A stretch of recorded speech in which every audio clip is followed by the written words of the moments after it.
47. In the 19th century, leisure time was something only the rich could afford.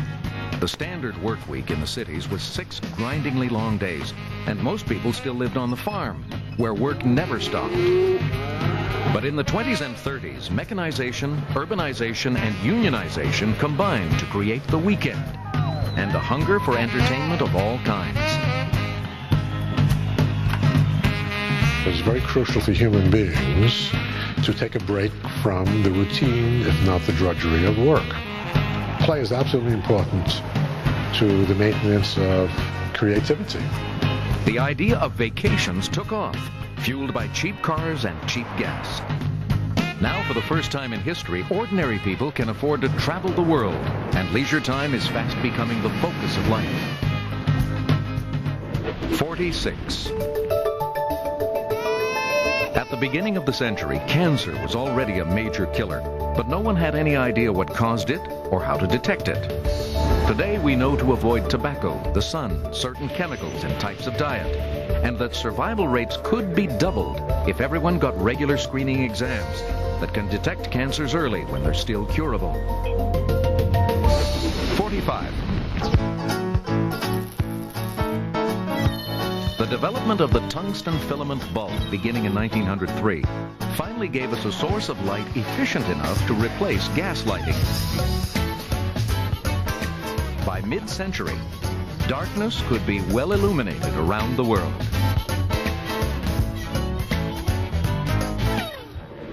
44. People have known about willow tree bark's miraculous powers to reduce pain and fever since ancient Greece. But it was only at the turn of the century that German chemist Felix Hoffmann synthesized a less bitter and irritating compound from it, aspirin. In 1900, Bayer began producing aspirin in the familiar tablet form.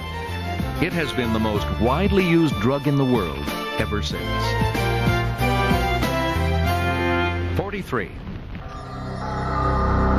Gandhi started out in South Africa, a young lawyer. He took a train trip, and they wouldn't let him ride first class because he was colored. He kept insisting on his rights, and he was beaten. He didn't get angry. Gandhi had always had a certain spiritual vocation, and he realized that what he had to conquer, first of all, was his own anger and his own hatred. Attacking the enemy by transforming yourself, and then the enemy at some point could not fail to be transformed. Back home in India, Gandhi began taking civil disobedience to a new level, using the incredible power of numbers and of publicity to effect change without bloodshed.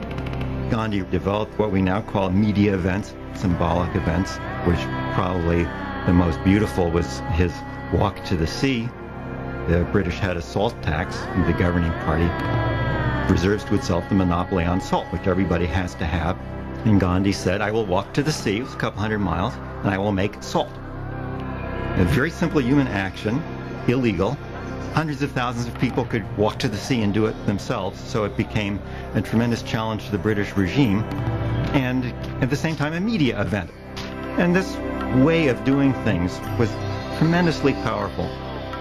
It began to be taken up by other causes. The important thing about Gandhi's struggle was not that he was throwing out the British. It wasn't a struggle to say, well, we'll be rulers instead of you being rulers. It was a struggle against the whole principle of unjust rule. Before the 20th century, there was nonviolent protest, but it was very much an individual thing that I will not cooperate with an evil system.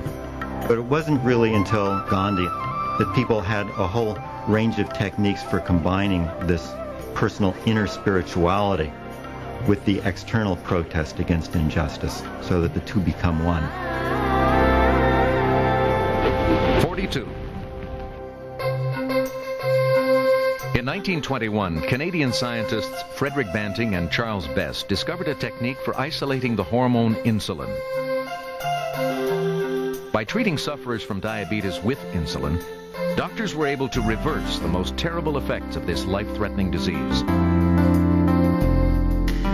Because of the inability to metabolize their food, diabetics lost weight, they became weak, and they often slid into a coma and died. With the help of insulin, the transformations were miraculous. Tens of millions of diabetic people worldwide can now lead normal lives with insulin. 41. On December 3, 1967, in Cape Town, South Africa, Dr. Christian Barnard performed the world's first heart transplant. Christian Barnard's heart transplant was a brilliantly exciting thing for everybody around the world because it seemed to offer a kind of immortality. The science fiction-like ability to replace diseased or worn-out parts of the body with healthy ones began with kidneys in the 1950s. The latest techniques now give people years of life to enjoy that they never would have had without a transplant. 40. Halfway through the 20th century, a whole new approach to money began when Diners Club issued the first general-purpose credit card. Today, more than 2 billion credit cards are in use around the world. 39. Like a magician, radar makes the unseen visible. With it, we can find objects from great distances and identify them, even at night in the rain. Radar systems are now instrumental for air traffic control, weather forecasting, communication, and navigation. We will never be as frightened of the dark again. 38. A laser is a device that gives out a very concentrated beam of energy. At first, nobody could figure out what you could do with them. People called it an invention in search of a job. Today, lasers are used as scalpels in eye surgery and scanners at the supermarket, to read music in CD players, and to measure the distance to the moon. 37.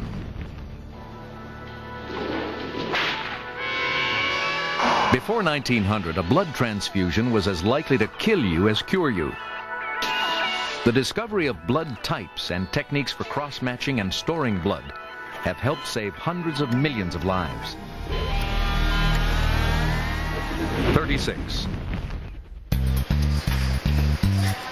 First developed to allow doctors to see inside patients' bodies without cutting them open, fiber optic technology now makes the information age possible, sending everything from phone calls to email around the world at the speed of light.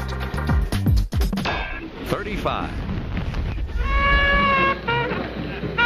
It's a new sound in the history of the world, and jazz became the most popular music that the world had ever known,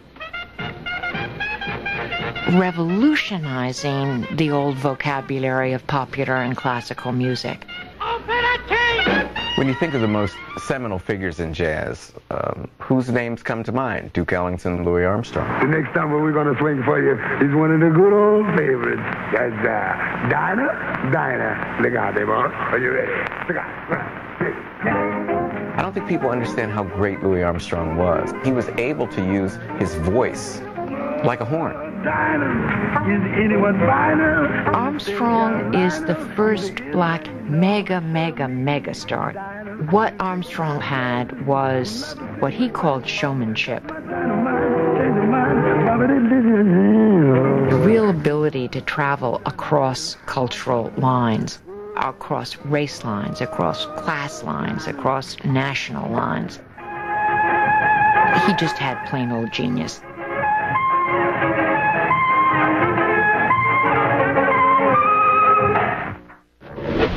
34. For hundreds of years, the countries packed into Europe fought bitterly and regularly. But 40 years after the most destructive war the world has ever known, the majority of Europe voted to join together in the European Union, hoping that nations without borders will promote prosperity, but also peace.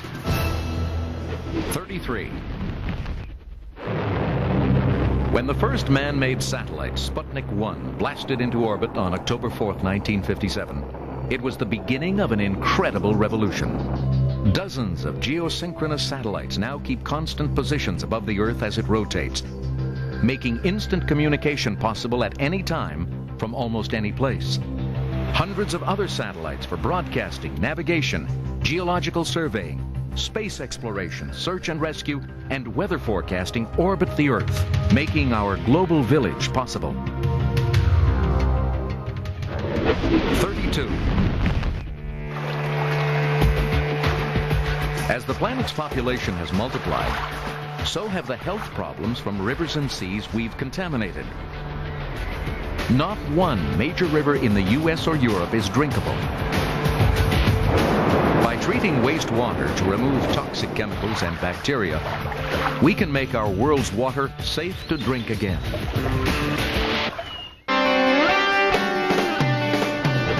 Number 31. In 1947, a team of physicists at Bell Labs solved the biggest problem in communications by inventing a replacement for fragile, expensive vacuum tubes.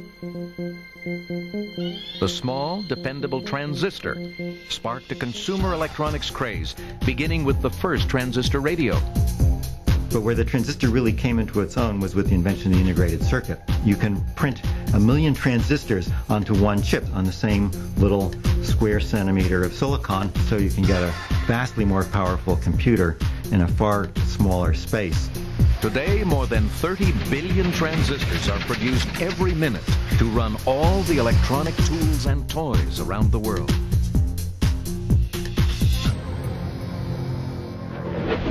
30. Since 1945, the United Nations has given the world a way to resolve conflicts without bloodshed, put human rights on the conscience of every country, and help care for all the planet's children. 29. Until the mass production of the Victrola began in the 20th century, only the rich could really afford to hear music. Recorded music makes possible the democratization of pleasure. It's possible for each individual now to come into contact with any and all kinds of music and to carry it with them. 28.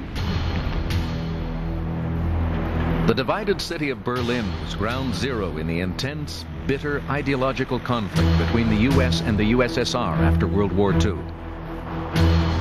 In 1961, the Iron Curtain dividing Berlin became visible as the East German government built a 28-mile wall around West Berlin to close it off from the communist world that completely surrounded it. The wall was put up in order to stem the flow of people trying to leave East Germany. But it was an obscenity straggling across the city of Berlin. The wall was, of course, the symbol of the Cold War. And as all evil walls, it had to come down. In 1989 and 1990, popular reform movements across Eastern Europe threw the communists out of power. The head of the USSR, Mikhail Gorbachev, didn't interfere. Within a year, the Soviet Union itself was gone, as one by one, its republics declared independence. But after half a century of terror and of police states, the people of Eastern Europe and the people of the Soviet Union itself couldn't stand it any longer. The wall was torn down by the people it once divided. Gorbachev deserves great credit for the way in which he went along with the peaceful dismantlement of the Soviet system. After a 45-year struggle between the two nuclear superpowers that terrified the world, the Cold War miraculously ended peacefully.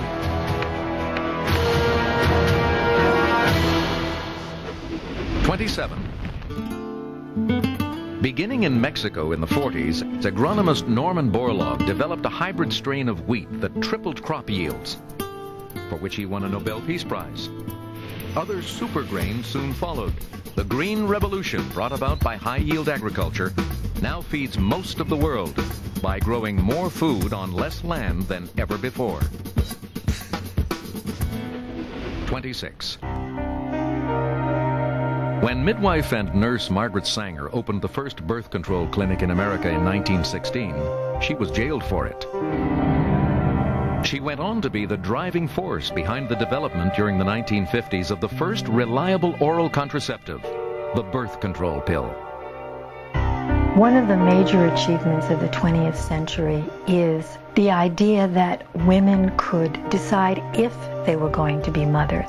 If they were mothers, how many children they were going to have. This was an incredibly liberating possibility. To date, hundreds of millions of women worldwide have used the pill.